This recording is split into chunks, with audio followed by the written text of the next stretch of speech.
Amém. Glória a Deus. Está sentindo a presença de Jesus aqui? Como é bom podermos adorar juntos ao nosso Senhor. E para que a gente possa sair daqui revigorado, eu queria que você abrisse aí a sua Bíblia no Evangelho de Mateus, capítulo de número 4, versículo de número 19. Mateus 4, 19. Eu vou ler a palavra na tradução NVI. Eu espero que os irmãos consigam acompanhar essa leitura junto comigo. Um versículo bem breve, onde a palavra do Senhor diz assim: E disse Jesus: sigam-me, e eu os farei pescadores de homens. Vou ler mais uma vez. E disse Jesus: sigam-me, e eu os farei pescadores de homens. Feche seus olhos, baixe sua cabeça para que possamos buscar o Senhor. Senhor Jesus, nós te agradecemos, Pai. Te agradecemos por esse momento de louvor, te agradecemos pela sua palavra e te agradecemos por tudo aquilo que o Senhor já tem feito.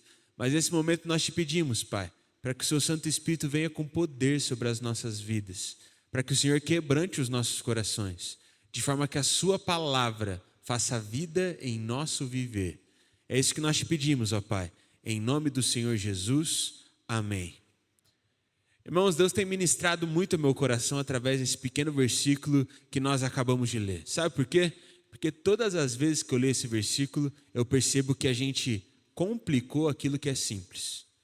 Nesse momento, Jesus estava conversando com algumas pessoas que nunca tinham ouvido falar dele, com pessoas que não sabiam quem ele era e que não sabiam com o que ele poderia fazer. Mas Jesus conduziu essas pessoas aos caminhos do Pai e conduziu essas pessoas a se tornarem discípulos dele com apenas essa simples frase: siga-me e eu os farei pescadores de homens. E muitas vezes eu percebo que a gente tem complicado o evangelho, a gente tem complicado os ensinamentos de Jesus, e é por isso que nós não estamos vivendo o reino. Como por exemplo, tem muita gente que pensa que para evangelizar a gente precisa ter uma baita de uma estratégia mirabolante, uma coisa que uma pessoa tenha pensado e que ninguém nunca tenha pensado antes, para que então a gente vai evangelizar. Mas sabe o que eu tenho percebido nos últimos tempos, irmãos? É que quando a gente sai para a rua e fala de Jesus, as coisas simplesmente acontecem. A gente não precisa de uma estratégia mirabolante, a gente só precisa querer compartilhar do amor de Deus, e as pessoas elas estão prontas para ouvir. Mais do que isso, elas estão sedentas, elas desejam isso. E por isso, muitas vezes, a gente não vive o reino dos céus, porque a gente espera por uma estratégia muito específica. Ou, por exemplo, discipular. A gente está vivendo essa realidade aqui na igreja, né? As pessoas têm sido discipuladas e fazendo discipulados. Tem muitas pessoas que pensam assim: mas eu não estou pronto ainda para discipular alguém. A pessoa já está na igreja há 30, 40 anos e acha que não é capacitado. Irmão, para você discipular alguém, você não precisa ter um PhD em teologia. Você não precisa saber todos os versículos da Bíblia de cor. Você não precisa ter lido a Bíblia 78 vezes para você discipular uma pessoa. Você só precisa amar Jesus e amar o próximo como a você mesmo. Abrir a sua casa, sentar na mesa com aquela pessoa e transmitir o amor de Deus. As coisas vão acontecer, porque a gente muitas vezes não entende que o evangelho é simples. Mas o mais difícil ainda é a gente perceber que para termos um avivamento pessoal, a gente não precisa de muitas coisas. A gente não precisa de um ótimo pregador, a gente não precisa de uma ótima banda de louvor, a gente não precisa da melhor tradução da Bíblia de todos os tempos. Para viver um avivamento pessoal em nossas vidas e, consequentemente, vivermos um avivamento coletivo, tudo que a gente precisa é buscar a presença do Espírito Santo do Senhor. E sabe por que muitas vezes a gente não vive o reino? Porque a gente está começando a tentar buscar estratégias para ser atraído pela presença ou para atrair as pessoas para a presença de Cristo. Mas a presença de Cristo não precisa disso. Eu tenho percebido cada vez mais que muitas vezes a gente tem tentado fazer algumas estratégias para que o evangelho pareça ser um pouco mais consumível para nós. E ao invés de só falar do amor de Jesus, a gente sente que a gente precisa fazer um churrasco na nossa casa e então falar do amor de Jesus. Muitas vezes eu sinto que a gente quer trazer as pessoas para a igreja. E aí um jeito de trazer as pessoas para a igreja é a gente fazer uma escala. Porque se a gente tem uma escala do louvor, uma escala da projeção, uma escala da diaconia, uma escala do berçário, uma escala da criança, uma escala de sei lá o quê, as pessoas elas são obrigadas a vir. Porque se não está ali, se ela não vier, não vai ter quem vai fazer a posição dela. E a pessoa começa a se sentir importante. E ela só vem na igreja no dia que ela se sente importante. Porque no fundo, a gente está complicando uma coisa que é simples. A gente está esperando que o culto seja um show, que o culto seja um espetáculo, sendo que o Senhor Jesus era alguém muito simples. E o que eu percebo, olhando para os evangelhos, é de que Jesus, mesmo sendo muito simples, ele atraía multidões.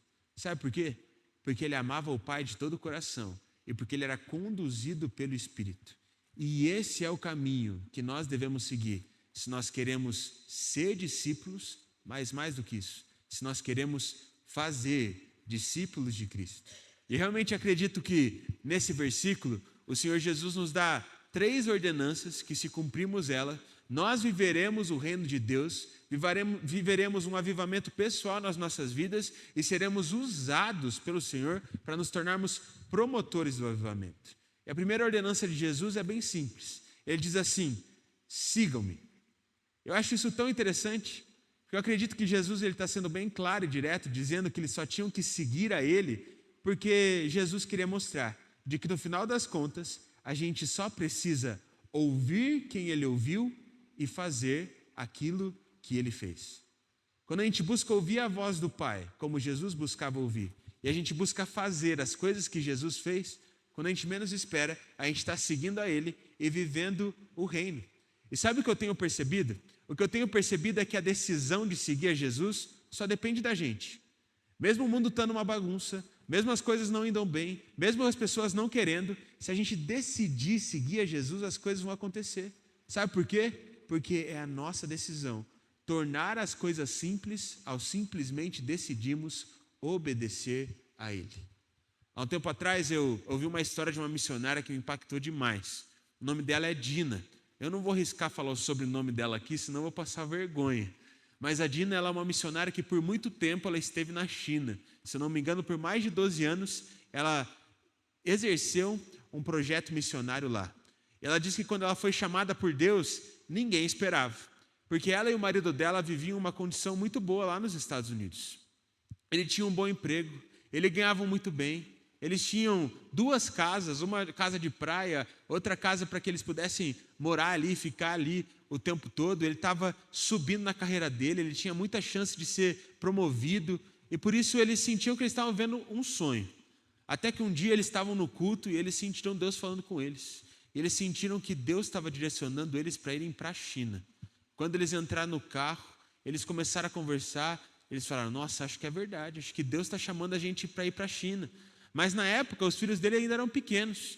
Então eles pensaram assim: olha, quando os nossos filhos se formarem, quando a nossa situação financeira estiver bem tranquila, aí a gente vai para a China viver esse sonho missionário. Mas durante a noite, o Espírito Santo ficou incomodando eles, porque eles sentiam de que eles tinham que ir para a China naquele momento. A mulher então acordou e falou: olha, eu não sei se Deus falou comigo, com você a mesma coisa que Ele falou comigo, mas eu sinto que a gente tem que ir para a China agora. E o marido falou: eu sinto a mesma coisa. Naquele momento eles venderam tudo para ir para a China. E a família achou um absurdo. O marido foi lá pedir demissão do emprego dele, e o chefe ficou indignado e falou: meu Deus, você é o melhor funcionário do banco, daqui a pouco você vai ser presidente desse banco aqui, por que você está fazendo isso? Porque eu ouvi uma palavra de Deus para ir para a China. Você está ficando doido, não faz isso não. Mas ele foi lá e se demitiu. Quando eles contaram para o pastor que eles estavam indo para a China, nem o pastor acreditava que aquilo é de Deus, mas eles decidiram ir naquele exato momento. E sabe o que aconteceu? 1 ano e meio depois deles terem ido para a China, as fronteiras para americanos ficarem lá por mais de 6 meses fecharam. Então, se aqueles homens, se aquele casal naquele momento não tivesse obedecido, eles provavelmente iam passar muito tempo sem obedecer à voz de Deus. E aí você pensa assim: rapaz, agora que eles obedeceram vai ser só vitória. Aposto que o ministério deles foi extremamente frutífero. O que a Dina contou para a gente é que por 2 anos eles não viram ninguém se convertendo. E eles oravam falando: Deus, o Senhor que nos trouxe aqui. A gente vive uma vida tão boa nos Estados Unidos, o Senhor devia ter deixado a gente lá. E eles ficavam indignados porque nada parecia estar acontecendo. Até que um dia eles foram no parquinho brincar com os filhos dele. E quando eles estavam brincando com os filhos dele, eles viram uma criança que era fissurada. Essa criança ela não tinha divisão entre a boca e o nariz. E por isso ela começou a brincar ali. A Dina começou a brincar com aquela criança como se ela fosse alguém sem nenhum tipo de problema. E depois de alguns minutos brincando, ela olhou para um dos bancos que estavam ao redor do parquinho e ela viu uma mulher chorando. E a mulher chorava, chorava, chorava, chorava. E aí a Dina falou, ó, vou conversar com ela. Ó, por que você está chorando? Sabe aquele menino ali que você brincou? Sei, ele é meu filho. Aqui na China ninguém tem coragem de brincar com ele porque todo mundo considera ele amaldiçoado. A maioria das crianças, quando olha para o meu filho, começa a chorar de medo. Mas você foi lá e brincou com ele. É a primeira vez que alguém que não é da minha família interage com o meu filho. E é por isso que eu estou chorando. Naquele momento, a Dina percebeu que era um caminho. Ela começou a falar que o filho dela era muito amado e de que Jesus tinha morrido pelos dois. Resumindo, a primeira conversão que a Dina viu no ministério dela foi daquela mulher. E ela ficou feliz da vida. Quando ela chegou em casa, foi orar, e ela sentiu Deus falando com ela o seguinte, ó, o seu ministério vai ser com esses aí. Vai ser com esses que ninguém quer saber, que ninguém quer olhar. Você vai cuidar deles. E ela falou, tá bom, Deus. Só me mostra uma estratégia, me mostra o que eu tenho que fazer.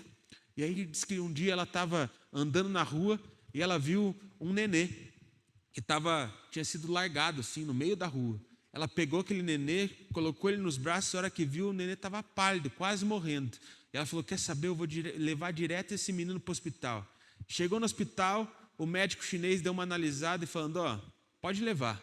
Ela falou, como assim pode levar? É que ele está muito mal. E a gente percebeu que ele tem uma deficiência, muito provavelmente ele não vai conseguir andar. E você viu também o bracinho dele está todo estranho. Não tem como a gente gastar o dinheiro do governo com alguém que não vai servir para nada.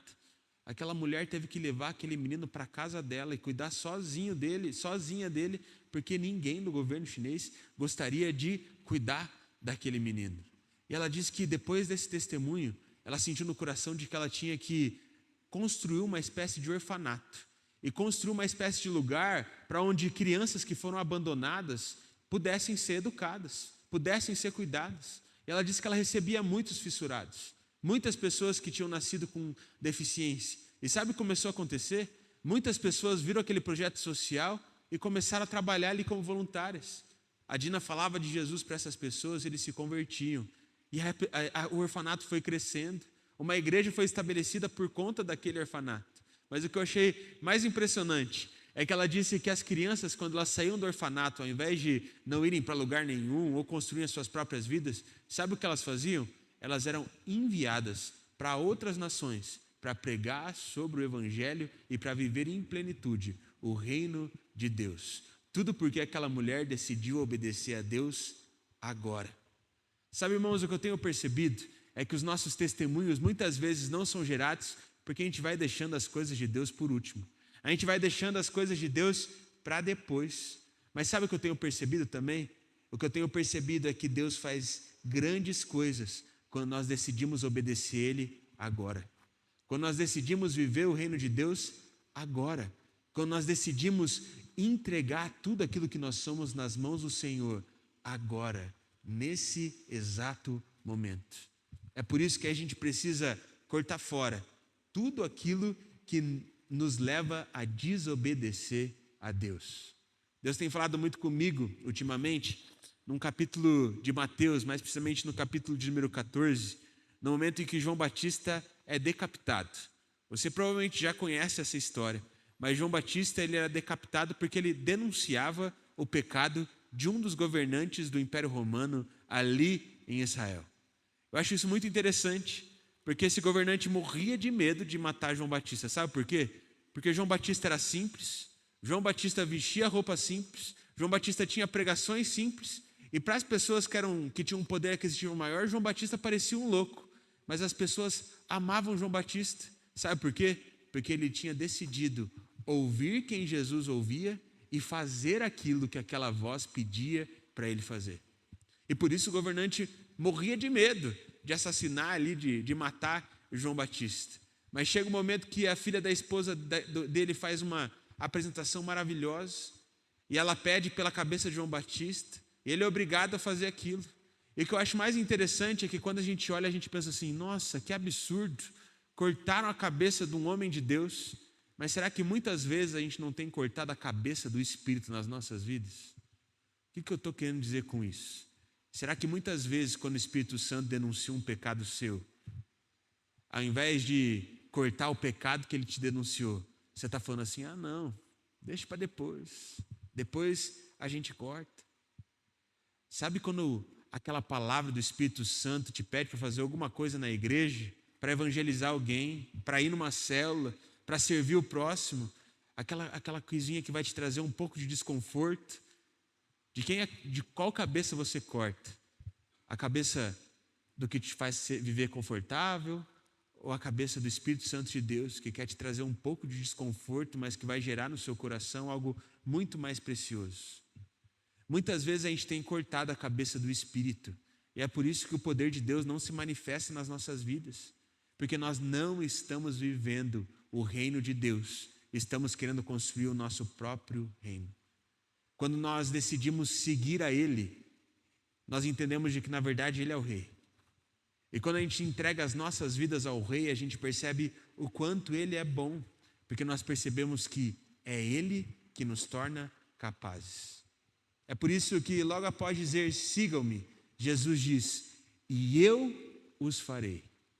Jesus está olhando para aqueles pescadores que estavam ali e dizendo mais ou menos o seguinte, olha, eu sei que vocês nunca pregaram, eu sei que vocês não têm habilidade para evangelizar, eu sei que talvez vocês não acreditem ainda de que o reino de Deus vem através de mim e do Espírito que está sobre mim, mas eu quero que vocês entendam uma coisa, sou eu que os farei pescadores de homens.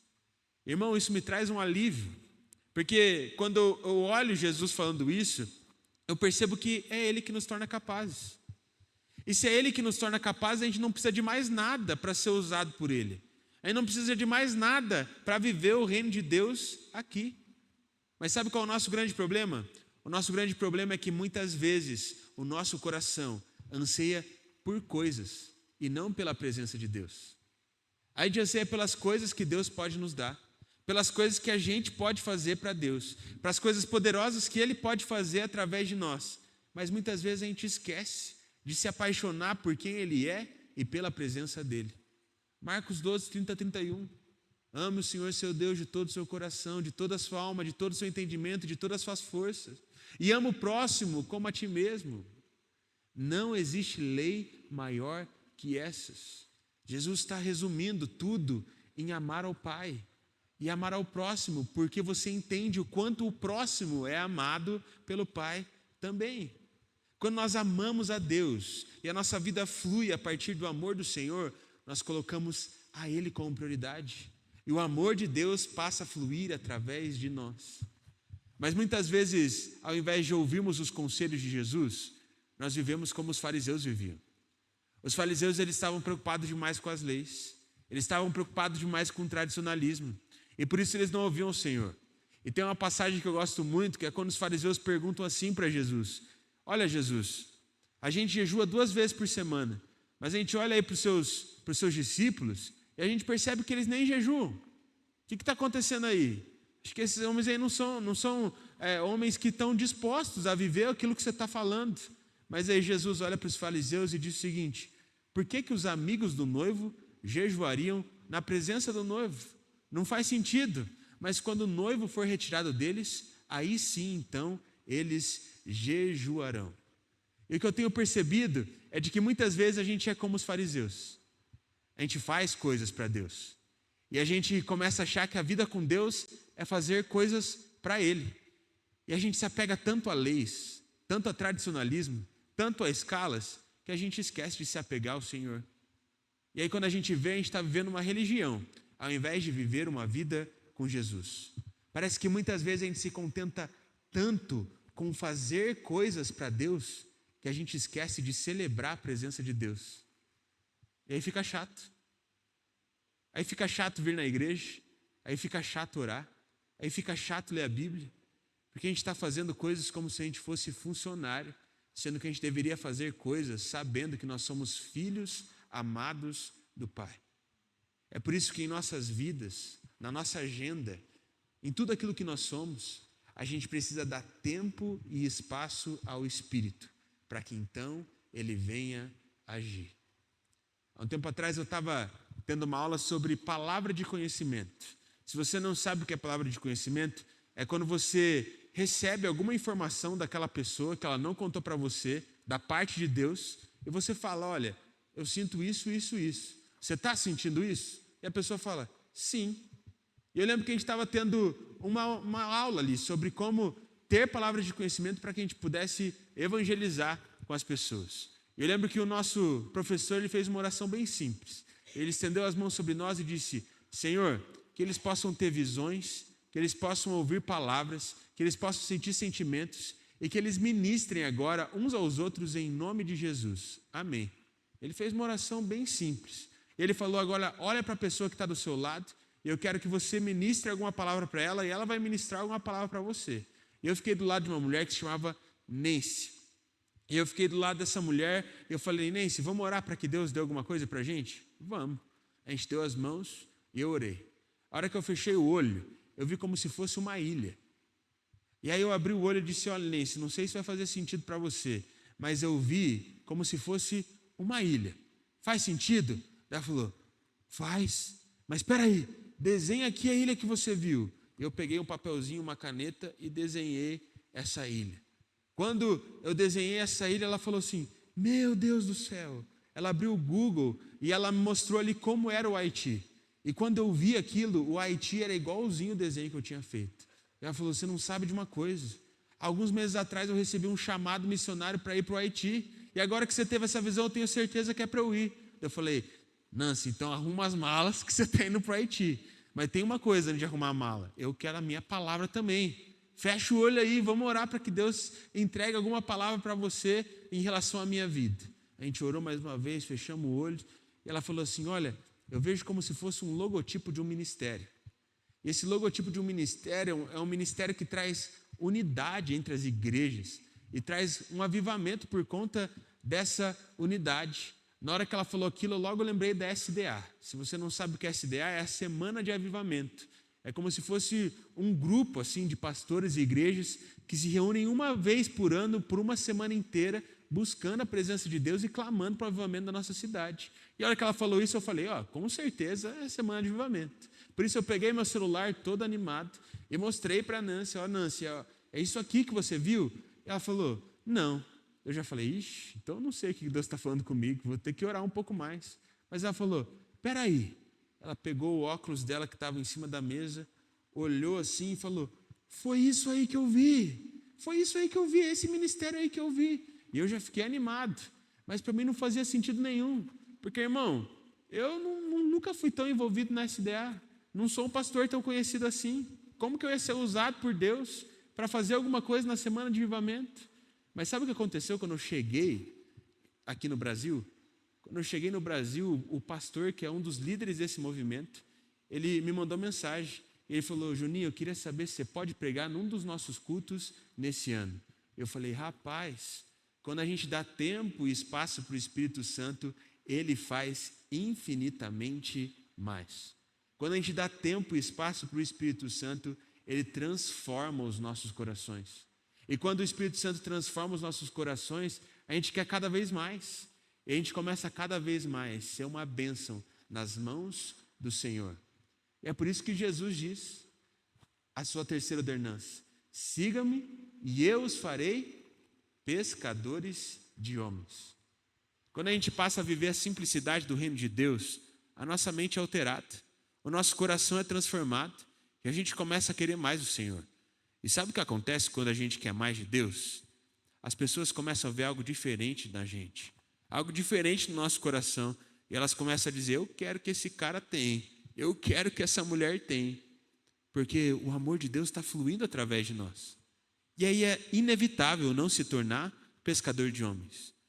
Porque quanto mais a gente se aproxima de Deus, mais os dons dele se tornam manifestos nas nossas vidas, e mais a gente é usado pelo Senhor. Mas sabe o que eu tenho percebido, meus irmãos? O que eu tenho notado é de que os nossos dons eles têm que ser usados do lado de fora da igreja.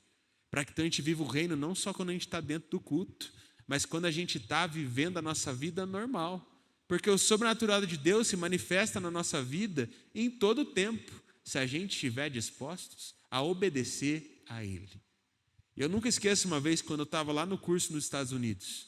e a gente foi pregar o evangelho num supermercado que chamava Walmart. E a gente gostava de ir no mercado, porque no mercado as pessoas tinham tempo. Normalmente as pessoas iam lá, pegavam o carrinho, ficavam olhando o produto. Então a gente conseguia falar de Jesus para elas. A gente fingia que estava comprando alguma coisa para não ser expulso e ficava pregando o evangelho, falando sobre Jesus. E um dos primeiros dias, quando eu estava lá nos Estados Unidos, uma amiga nossa do nosso grupo de evangelismo, ela falou: olha, Juninho, eu sinto que você vai pregar o evangelho em português. Mas aquilo era improvável, porque lá na Pensilvânia, na região onde eu estava, não tinham muitos brasileiros.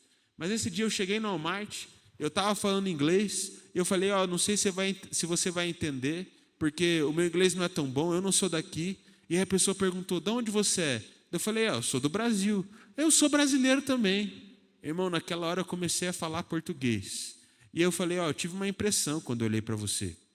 Eu tive uma impressão que por muito tempo você se sentiu menosprezado, como se você não estivesse recebendo aquilo que você merece, e que agora Deus está te dando uma outra oportunidade. E se você abraçar essa outra oportunidade, abraçando também a presença de Jesus, algo novo vai acontecer na sua vida, algo que nunca você viu. Faz sentido para você? Naquela hora, aquele brasileiro colocou a mão na cabeça e falou: faz muito sentido. Faz 8 anos que eu moro aqui na Pensilvânia, mas eu fui muito explorado por muito tempo e eu decidi sair do meu emprego. Mas quando eu saí do meu emprego, eu não encontrei mais nenhum lugar para trabalhar. Mas amanhã eu estou me mudando para Houston, para uma outra cidade, porque lá eu consegui um emprego. Então faz muito sentido o que você falou comigo. E ele ficou feliz, assim, muito animado. Eu falei: mas você já conhece Jesus? Ele disse: já. Você já entregou a vida para Jesus? Já. Você vai para a igreja? Não. Eu falei: o que você está fazendo na tua vida, criatura?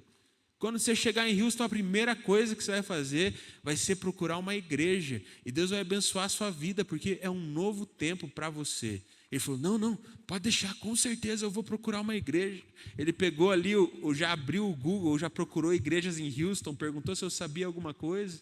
Porque ele sentiu Deus falando com ele. E porque o dom foi colocado em prática. Mas ao mesmo tempo, eu já coloquei o meu dom em prática e a coisa não fluiu muito bem. Naquele mesmo dia, quando eu cheguei em casa, eu estava morrendo de fome. Então, mal parei em casa, eu já fui atrás de um restaurante ou atrás de alguma coisa para comprar, para comer. E quando eu estava andando na rua, eu me encontrei com um menino que ele estava sentado no meio-fio. Esse menino estava ali e eu senti o Espírito Santo falando comigo: fala com ele agora. Eu falei: mas Deus, nem é o momento do evangelismo. Estou cansado, quero comer alguma coisa, estou com fome. E eu senti Deus falando comigo: é agora. Eu falei: tá bom, vou lá. Cheguei para o menino que estava sentado no meio-fio e falei: olha, algumas vezes eu sinto coisas e eu sinto que eu tenho que falar essas coisas para as pessoas. Posso falar o que eu estou sentindo para você? E ele disse assim: pode. Como quem diz: vai, fala aí o que você quiser, mas não estou muito afim de falar com você não. E eu comecei a falar: olha, quando eu olhei para você, eu vi como se fosse um surfista. Eu vejo que você está remando, mas não chega a onda nenhuma. E você está revoltado, porque você está dando o seu máximo. Você está fazendo tudo o que você precisava, mas as coisas não acontecem. Mas Deus está falando: continua fazendo o que você está falando, que uma hora a onda vai chegar. Naquele momento o menino olhou para mim assim, abriu o olho, ficou em pé e falou: como que você sabe disso? Eu sou um pintor e eu amo pintar, mas eu não estou conseguindo emprego em lugar nenhum. Mas eu falo que eu não quero viver a vida só para ganhar dinheiro, eu quero fazer o que eu amo. Mas eu não consigo emprego de jeito nenhum. E agora que você falou, eu tenho certeza que eu tenho que continuar me esforçando, que eu tenho que continuar pintando, que eu tenho que estar fazendo as minhas coisas, porque na hora certa as coisas vão acontecer. Que bom! Eu falei: glória a Deus por isso. Daí ele falou: mas como que você sabia isso? Daí eu falei: Deus. Mas o que é essa onda aí que você falou? E eu falei: a onda na minha vida foi Jesus. Eu comecei a contar meu testemunho para ele. Eu falei: rapaz, esse aqui vai se converter. Mas sabe o que aconteceu quando eu acabei de contar meu testemunho? Ele disse assim: eu já fui de Jesus. Eu já fui da igreja. Eu não quero mais viver essa vida aí não. Então olha, eu realmente agradeço. Eu creio que você é de Deus, porque o que você falou foi muito de Deus. Mas eu não quero seguir a Jesus da forma como você segue. Mas de verdade, muito obrigado. Porque o que você falou muito ao meu coração. E eu continuei andando. E talvez na cabeça daquele menino ele tenha pensado assim: pô, deixei ele feliz, né? Porque eu não segui o Jesus dele, mas falei que o que ele falou foi de Deus. Mas na verdade que eu saí meio emburrado. Eu falei: Deus, deu tudo certo. Por que então que ele não se converteu? Por que ele não decidiu reafirmar os seus votos com Jesus? E eu senti Deus falando muito comigo. E Ele diz assim: meu filho, eu não te chamei para dar frutos. Eu te chamei para semear. Os frutos é comigo. Continua semeando, que uma hora vai dar certo. Continua semeando, que uma hora a palavra vai germinar. Continua semeando, que os frutos vão vir. Mas não fica preocupado com o fruto. Só se preocupa em semear. Naquele momento eu entendi que não é sobre fazer dar certo, mas é simplesmente continuar semeando por amor e intimidade com Jesus. E quando a gente semeia a palavra de Deus porque a gente ama a Deus, quando a gente semeia o reino de Deus porque a gente é íntimo de Jesus, tudo muda, tudo se renova, tudo se transforma e nós nos tornamos pescadores de homens. Talvez não os mais famosos, talvez não os mais bonitos, talvez não os mais ricos, mas nós nos tornamos aquilo que o Senhor Jesus nos pediu para nos tornar: pescadores de homens que semeiam e, portanto, vivem o reino de Deus. A gente precisa ser movido pelo amor do Pai. E eu prometo que eu estou acabando, já é 3h48. Mas naquele dia em que eu ouvi aquela missionária pregando, algo começou a falar ao meu coração. Eu lembro que teve uma hora que ela começou a falar que ela ia fazer um intervalo e que nesse intervalo era para a gente fechar o olho e orar, para saber se Deus tinha algum chamado em relação a missões para a nossa vida. E eu nunca me interessei por missões. Deus nunca tinha falado comigo sobre missões. Na verdade, eu queria passar longe de missões. E aí naquele dia eu fechei meu olho e eu comecei a orar. Eu falei assim: Deus, se o Senhor tem alguma coisa em relação a missões na minha vida, fala agora, porque eu estou pronto e estou disposto a ajudar. Naquele momento, irmão, eu não sei explicar o que aconteceu, mas me veio uma tristeza. Eu comecei a pensar num monte de gente que ainda não conhece a Jesus. Eu comecei a pensar num monte de gente que vive uma vida miserável. Eu comecei a pensar na dor que é viver uma vida sem conhecer o amor do Pai. Eu comecei a chorar. Não tinha ninguém ao meu redor, eu estava lá chorando sozinho. E eu senti Deus perguntando para mim: se for para eu te levar para outro país, você iria? Irmão, me deu um medo na hora que eu fui responder aquela pergunta, que eu não queria ir de jeito nenhum. Mas eu senti a pergunta um pouco mais forte: se você tiver que ir para outro país para me servir, você vai agora? E eu lembro que com muito medo eu falei: sim, eu vou, Pai.